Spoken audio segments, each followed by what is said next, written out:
A very pleasant morning to all of you and welcome to today's session. And in this session, children, we are going to continue with The Merchant of Venice, that is the drama that is there in your course, The Merchant of Venice. In our last turn, we had discussed whatever has transpired up till now in till Act 2, Scene 8. Now, in this session, we will quickly revise what happened in Act 2, Scene 9, and then we will move on to Act 3, Scene 1. See, in Act 2, Scene 9, two emotional aspects are discussed. Two emotional aspects. One emotional aspect is that Salarino and Salario have discovered that Antonio's ship is lost. Antonio's ship has met with heavy losses, whereas on the other hand, Shylock comes to know about the elopement of his daughter, and then Shylock is very sad. So two emotional aspects are discussed in Act 2, Scene 9. Now in Act 3, children, we are going to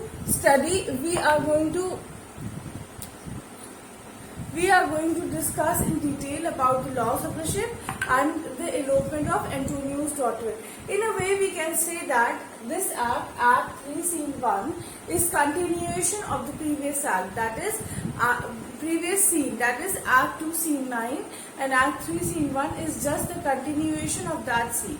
So, in this scene, first of all, let me tell you the major characters in this scene. The characters in this scene are Salarino, Shylock, and Tubal. I have written them in the sequence order as and when they will appear in the scene. Now, in this scene is basically going to deal with the tragic element that is introduced in the play. The tragedy, where according to the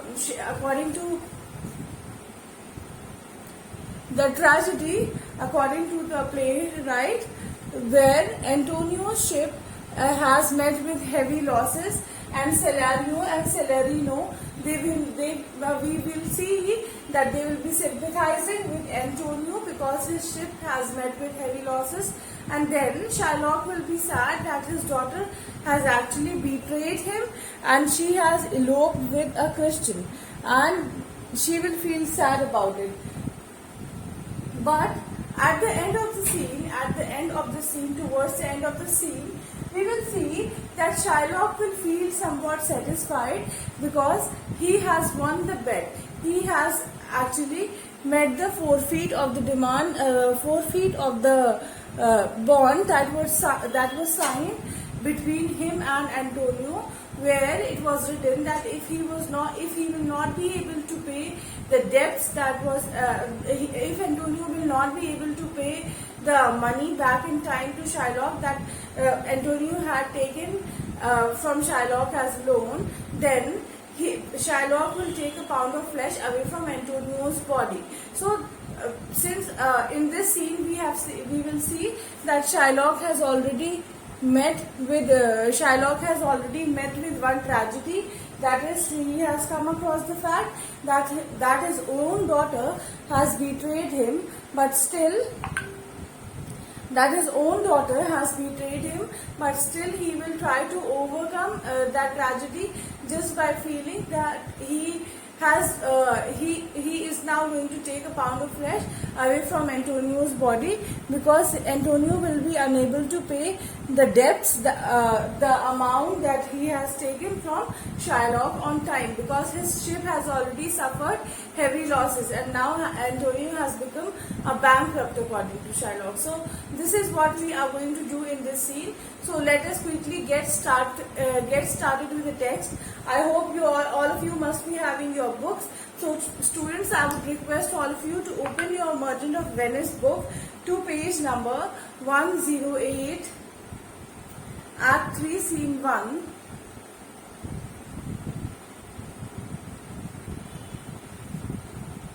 Salarino. Act 3, Scene 1, Venice, a street. Enter Salarino and Salarino. Salarino. Now, What news on the Rialto? Now, what is the news from the Rialto? What is the news from the stock exchange? Celerino, why yet lives there unchecked that Antonio hath a ship of rich lading wrecked. Rich lading means rich cargo. Rich cargo, wrecked means caught in the ship.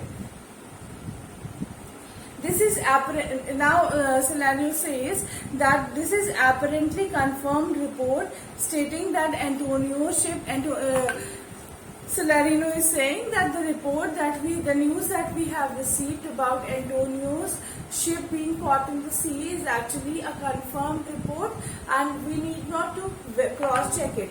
It is not unchecked. It is confirmed report that this thing has happened on the narrow seas, the good winds. He is saying that this thing and the narrow sea channel has actually destroyed Antonio's ship.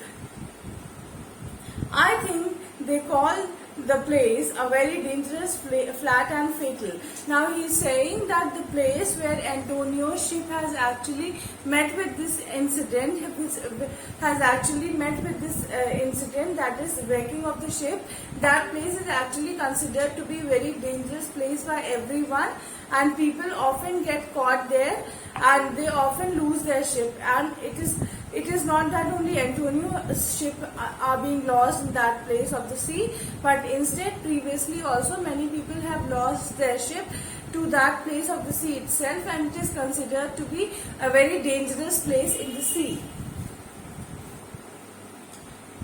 Where the carcasses of many a tall ship lie buried. Carcasses means the small pieces of big ships.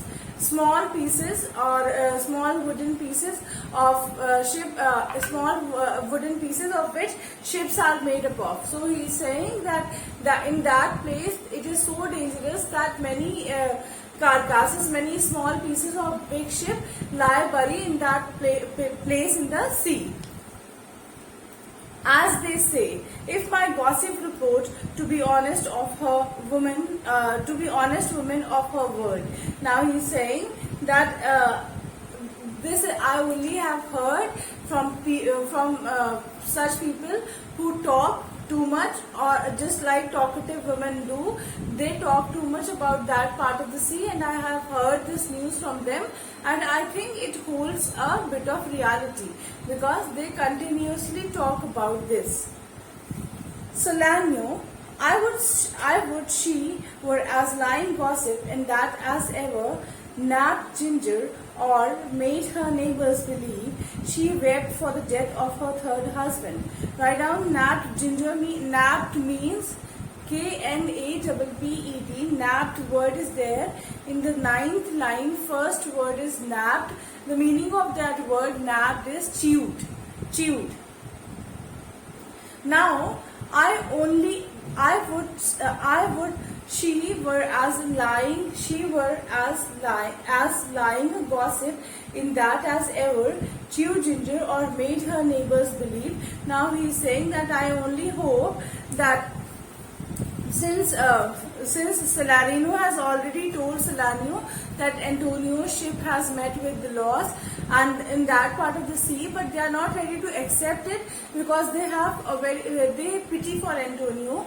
That is why Celerino says that I just hope that whatever you have told me about gossiping woman telling about and talking about ships being lost in that part of the sea, I just hope that it is a false news and Madame Rumor is a liar. Madame Rumor means a lady who spreads the rumor is a big liar. I just hope that this is the case, and I hope that lady is such a big liar that she chewed Ginger and she used to tell lie, and after that also that lady was such a big liar that she used to tell her neighbors in such a influential manner about the death of her third husband. She used to say that even when her third husband died, she wept then also. But then he is saying that I just hope that that lady who spreads rumor about whom Celerino had discussed in the earlier speech is a big liar. She doesn't tell truth, and he just expects that whatever is being told to him about Antonio's ship is not a truth. But it is true without any slips of proximity or crossing the plain highway of talk. Now he is saying that, but I think that whatever we have heard is actually a truth, and we are not over exaggerating anything. In fact, I am telling the truth, and I think it is a truth, and we are not beating around the bush. We are not discussing everything else and skipping the main topic. Instead, we are on point, and I think that the news that we have heard about loss of Antonio's ship is actually a true news.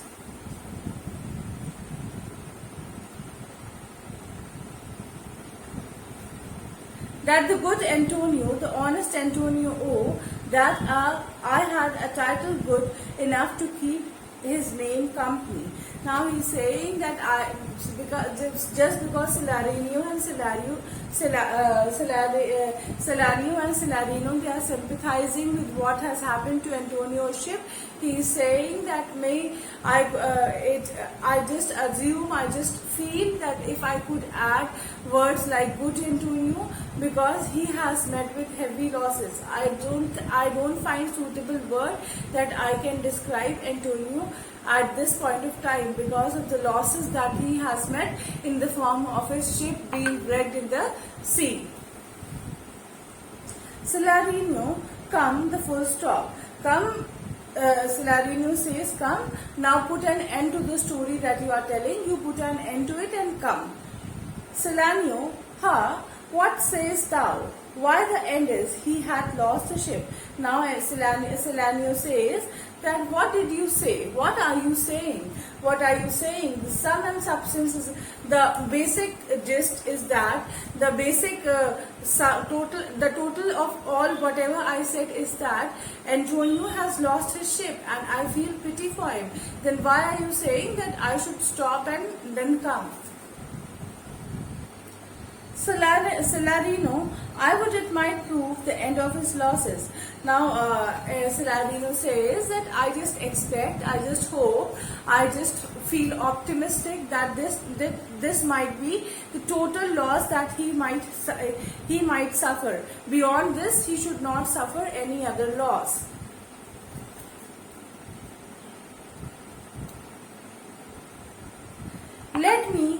Celerino, let me say amen betimes. Let me say amen. Amen is said whenever we say something where we actually feel that this thing that a particular thing is a good thing and it should happen. And then when somebody says that sentence, then we say this word amen. Then that is why he says that I should say amen many times. That is, this should be the end of losses that Antonio should suffer. Beyond this loss, he should not suffer any loss. Lest the devil cross my prayers. Let me say amen before the devil interrupts in my prayer.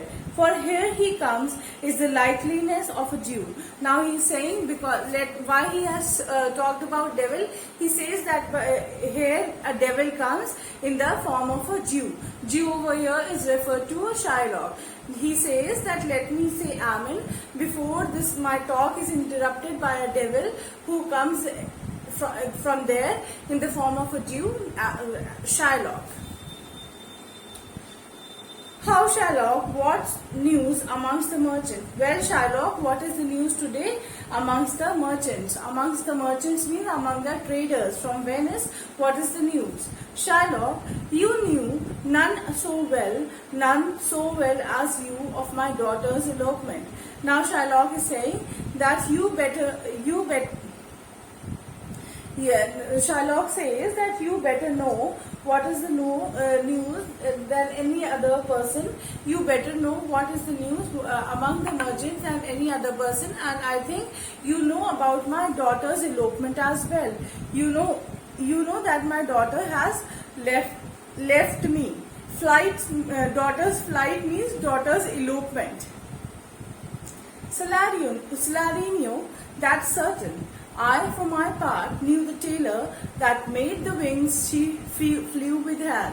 Now, Salarino says that yes, obviously, I know that your daughter has eloped, and I knew that tailor also who had stitched her dress in which she had eloped, in which she has ran away. Salarino and Sherlock, for his own part, knew the bird was fledged, and then it is the complexion of them all to leave the town. Now Salarino says that let me tell you, Sherlock, that the tailor who had stitched the dress of your daughter in which she had fled was knowing that this girl who was getting his dress stitched was about to run away, was on the verge of elopement.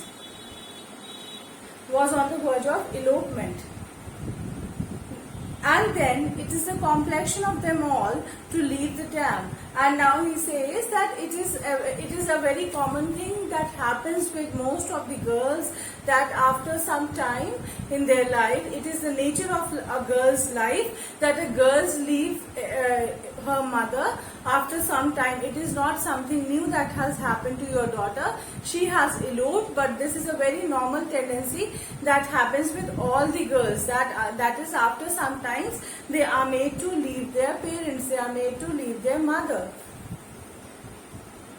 Sherlock, she is damned for it. She is damned means she is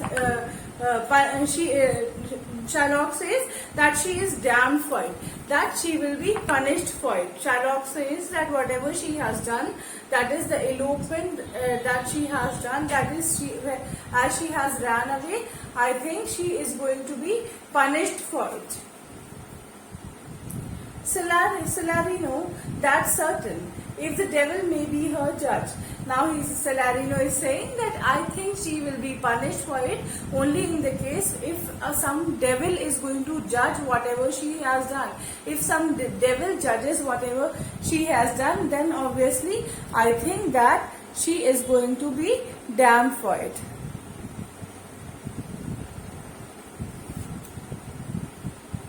She is going to be damned, she is going to be punished for it. Salarino, that's certain, if the devil may be her judge. Sherlock, my own flesh and blood to repel. Now Sherlock is saying, oh my own flesh and blood, that is her daughter, his daughter was,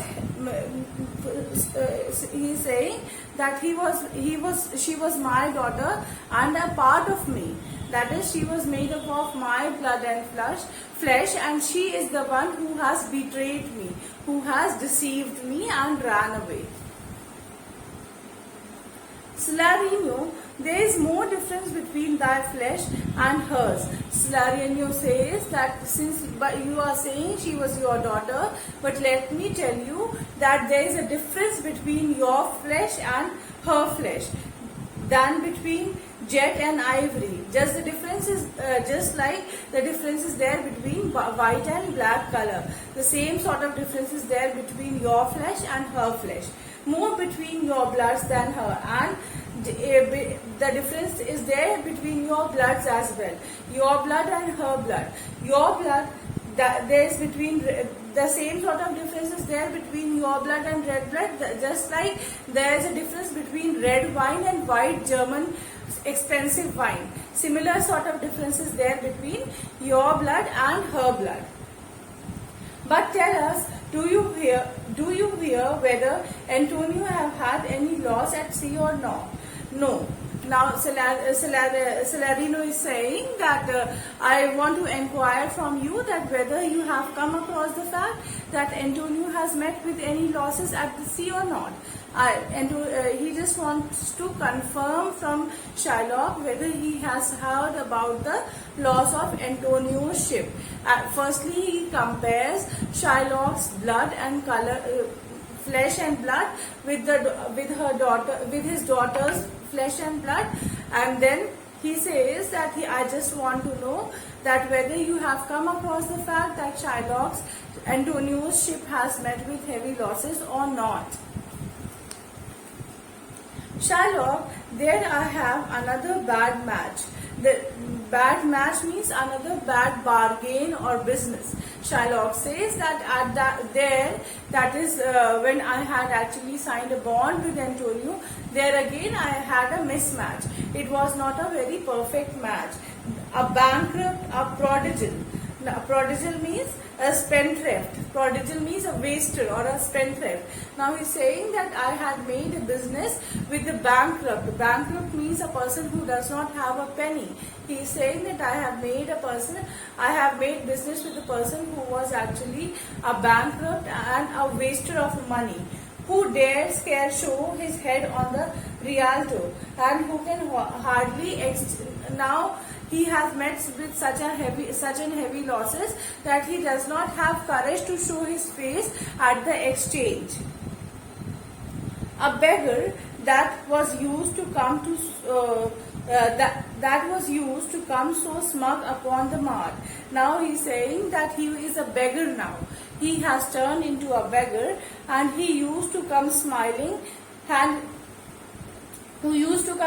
so satisfied to the market, and previously he used to come to the market in such a way that it felt as if he was very happy and he was always smiling. But now he has become a bankrupt and he was a waster.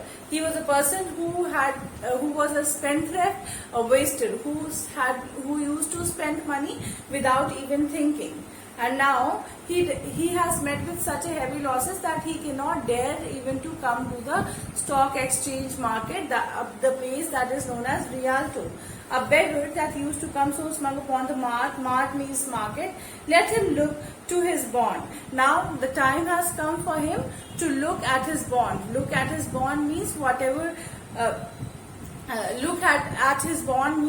whatever document was being signed as a memorandum of understanding between Shylock and Antonio. Now Shylock says that the time has come for him to have a look at the bond.